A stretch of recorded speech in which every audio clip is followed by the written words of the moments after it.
на спасение. Нека да видим репортажа на Руми и коментираме след това.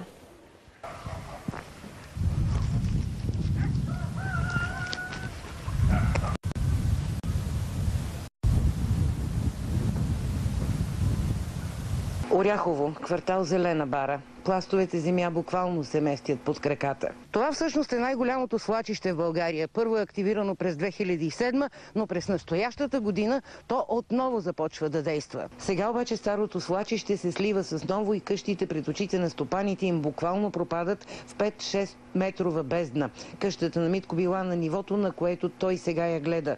Около година, лека по лека, се смъквала надолу. Тук за около седмица пропадна изведнъж. Баба Куна едва успяла да избяга, зидовете едва не убили болния и син. Сега на ръба на свлачището със сълзи на очи гледа как къщата й потъва заедно с всичко нейно. 3 гардероба, столони, повете, дигам ръце. Само да ти скарам брешките и на шкафче имам за чините. Нели и семейството и вече напускат и къщата, която купили след като старото свлачище съборило предишната. Това се е сцепило. Това продължава. Виждате ли къде? Да. Ето. Това къде продължава, то пука. Цяла нощ пука. Много от хората обаче остават въпреки кметската заповед за евакуация. Ежедневно се водят разговори. Молим ги чисто човешки, ги молим да напуснат опасните си домове.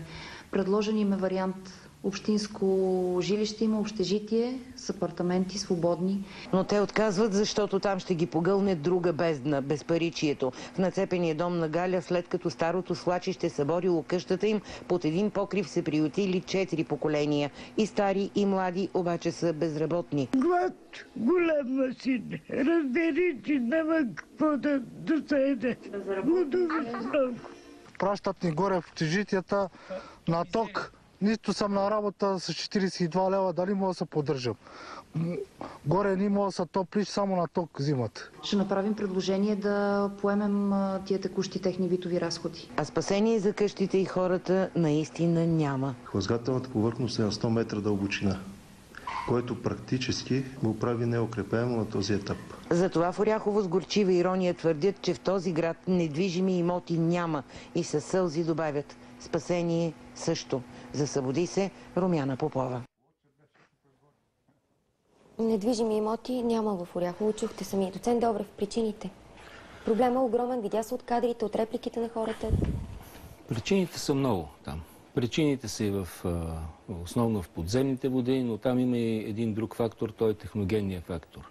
Какво означава? Това означава влиянието на човека върху стабилитета на склона. В случая с Оряхово човека как е помогнал да се случи този апокалипсис, който виждаме? Там има отдавна един проблем, който е свързан с един водоем, който трябва да водоснабдява града и от който има течове, които течове наквасяват целия склон и от тук вече се нарушава склоновата устойчивост. Защо тогава е строено там толкова?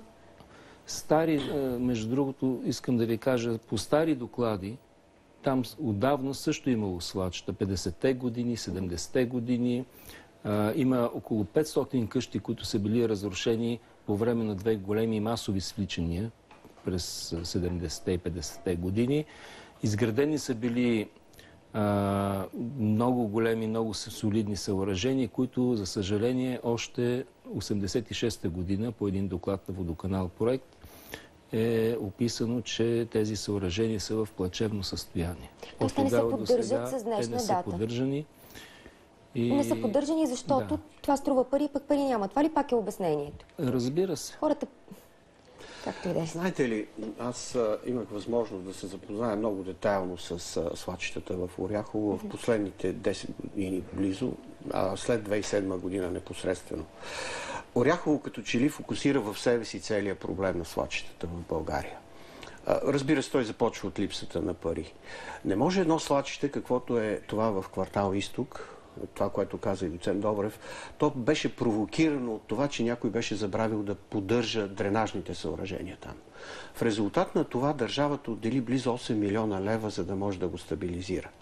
Проблема беше, че тези 8 милиона лева започнаха да се дават от 2007 година и до ден днешен все още не е завършено укрепването по различни причини. В момента това свлачище отново е активно, тъй като не са изградени всички укрепителни мероприятия.